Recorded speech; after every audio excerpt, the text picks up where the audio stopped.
আসসালামু আলাইকুম দর্শক, আপনারা কেমন আছেন? আমি আলহামদুলিল্লাহ ভালো আছি। হামিদা চৌধুরী ব্লগে আপনাদের স্বাগতম। তো দেখতাছেন ভিডিওর শুরুতেই আমি আপনাদের রেডি করে রাখছি যা যা আজকে রান্না করব সেগুলো দেখাচ্ছি। তো আজকে আমি রান্না করব কি সেটা বলি। এই দেখেন এখানে ডিম সেদ্ধ করে রাখছি, মুরগি রান্না করব আলু দিয়ে ঝোল। আর আমার এই তো জানেনই আমার ফ্রিজে মুরগি এই মাখা থাকে, মানে ম্যারিনেট করা থাকে, সেটা না আমি সিউইটা ভাজবো আর ডিম ভুনা করব। তো আজকে আমি একটু পোলাও রান্না করব, মানে আমার ভাইয়ের মেয়ে আসবে, তাই একটু ভাবতাছি ছোট পোলাপান তো আর কি রান্না করব। তাই ভাবি পোলাপানদের তো একটা ভালো খাবার পোলাও, তাই একটু পোলাও রান্না করে দিই। তো এই তো দেখেন আমি রান্না শুরু করে দিছি। আমি ডিম সেদ্ধ করে রাখছি, ডিম সেদ্ধ করার পরে এখন আমি ডিমটা একটু ভেজে নিব।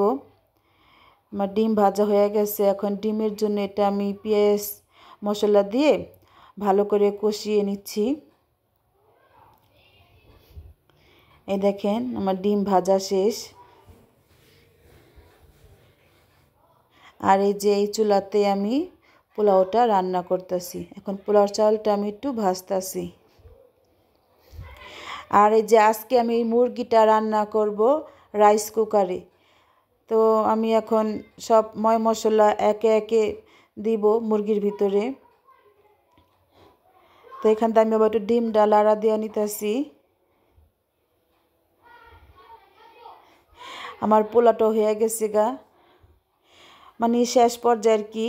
এখন আমি অনেক নিব আসে পোলাওটা বসায় রাখছি। এই তো দেখেন আমার পোলাওর কেমন হয়েছে।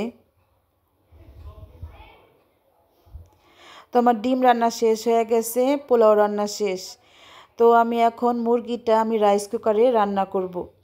তো দেখাই আপনাদের আমি মুরগিটা কিভাবে রাইস কুকারে রান্না করব। তো আমি সব একসাথে এখানে যা যা লাগে পেঁয়াজ, তারপরে টমেটো, কাঁচামরিচ, মানে যা যা লাগে আর কি, তেজপাতা, দারচিনি, এলাচি সব একসাথে আমি দিয়ে দিলাম। এখন দিব এই যে আদা রসুন বাটা, তারপরে দিব আমার এই যে বাটা মশলা আরেকটা, এটা এখানে আছে জিরা, জয়ফল, জয়ত্রিক, সাদা গোলমরিচ, আমি একসাথে বাইটা আমি মিক্সার করে রাখছি। আর দিলাম লাল মরিচের গুঁড়া, এখন দিব হলুদের গুঁড়া। তো এই যে এখন আমি হাতে মেখে নিব, তেল দিলাম।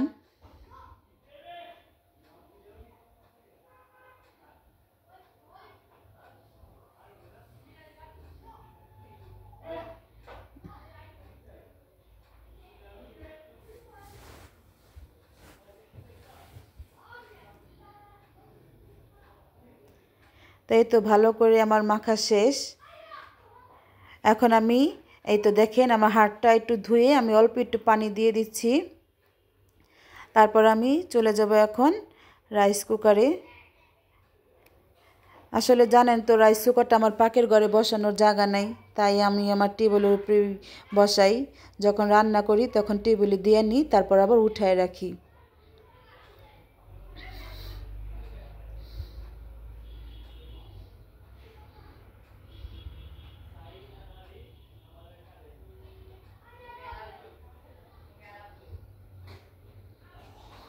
এই তো দেখেন। তো এই যে আরেকবার লাড়াচাড়া করে দিব একটু।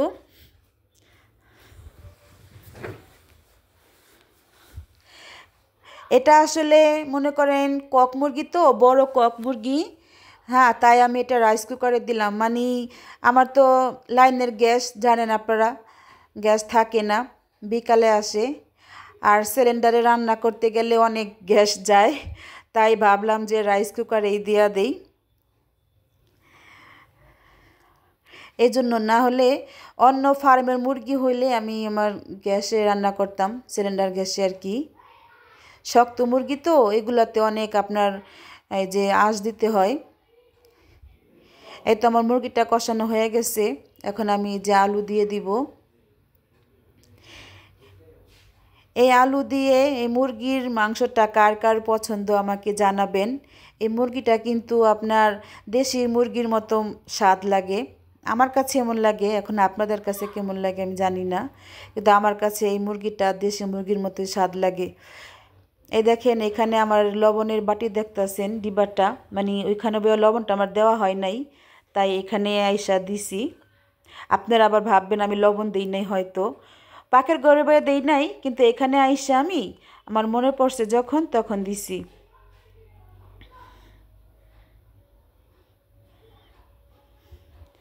তো এই তো আমার এই যে কষানো শেষ, এখন আমি এই যে গরম পানি দিয়া দিলাম। গরম পানি আলগা করে রাখছিলাম, ওইটা ডাইলা দিলাম।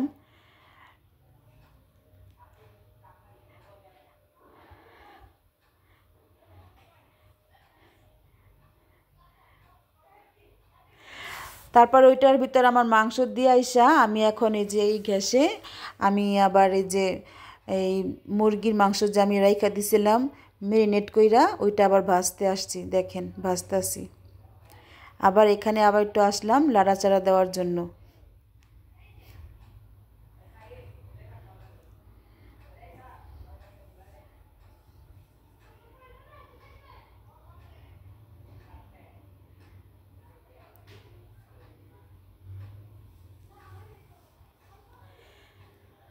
তো এই তো আমার রান্না বাড়া চলতেছে। রান্না করতে করতে আমার ভাতিজি আইসা পড়ছে, আসার পরে বলতাছে, ফুবু ওদিন তুমি পাস্তা পাকাইছিলা, এখন তুমি আমার জন্য পাকাইবা। তো আমি, ভাতিজি বললো, আমি সাথে সাথে পাস্তাটা বসাই দিলাম, মানে এখন সেদ্ধ করে রাখবো। আচ্ছা আগে পরিচয় করাই দিই, এই তো আমার ভাতিজি, আপনারা দেখছেন ওকে আমার মায়ের বাসায়। তো এই যে আমার বড় ভাইয়ের মেয়ে, ছোট মেয়ে, আসার পরে যে ওর ভাইদের সাথে গল্প করতেছে। এই তো আমার খাবার রেডি, মানে পাস্তা আমি এখন রান্না করি নাই, ওইটা শুধু সেদ্ধ করে রাখছি। সন্ধ্যাবেলা আমি ওদের রান্না করে দিব। জানেনই তো আপনারা আমি আগে ভাগে একটু রেডি করে রাখি। তাই দেখেন সালাদ কাটছি, মুরগি ভাজা হয়েছে, ডিম বুনা হয়েছে, আর এই তো মুরগি দিয়ে আলুর ঝোল।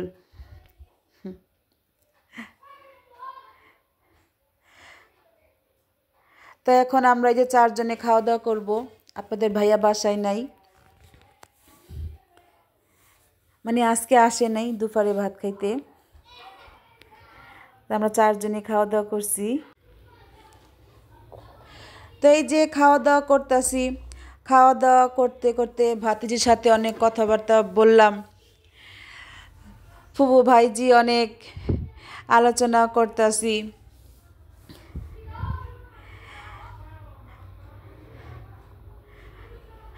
আসলে ওর তো কলেজ বন্ধ দিছে, তাই আসলো বেড়াতে। মানে অনেক দিন আগেই বন্ধ দিছে, কিন্তু তার আগে নানি বাসায় বেড়া আসছে, এখন আবার এই যে ফুবুর বাসায় মানে আমার বাসাতে আসছে। তো এই তো খাওয়া দাওয়া শেষ আমাদের। তো খাওয়া দাওয়া শেষ করার পরে যে যার মতো রেস্ট নিয়া তারপরে আবার দেখেন এটা হলো সন্ধ্যায়। মানে এই যে ওর ভিডিওতে কি কি, মানে ওই যে সেদিন যে আমার এই যে বোনের ছেলের জন্মদিনের ভিডিওটি ওর মোবাইলেও ছিল, ওইগুলা দেখতাছি, আরও অনেক কিছু আমরা কথাবার্তা বলতাছি। তা আমার আবার চুলায় যে পাস্তা পাকানো শেষ, চুলার উপরে দিয়া রাখছি, তো সেটা আবার একটু লাড়াচাড়া দিতে আসলাম। এখন বলতাছি পাস্তা খাও, ওরা বলতাছে যে বাইরে র্যাকেট খেলতে যাবে। আমি বললাম যে খাওয়া দাওয়া করে যাও, নাস্তাটা খেয়ে যাও।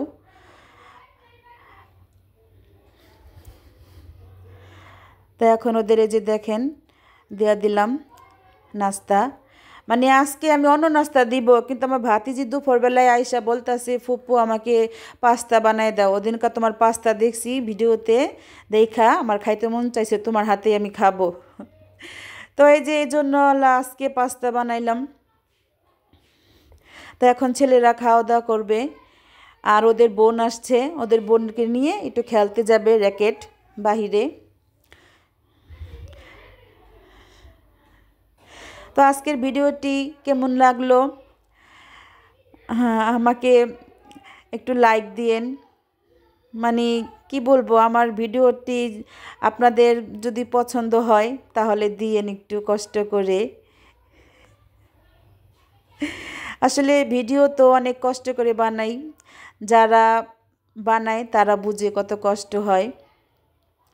এই তো ওরা এখন খেলতে গেল, তা আমি ভাবলাম একটু ভিডিও করে দেই। ফুপুর বাসায় বেড়াতে আসছে, তাই একটু খেলতে মন চাইলো ওর ভাইদের সাথে।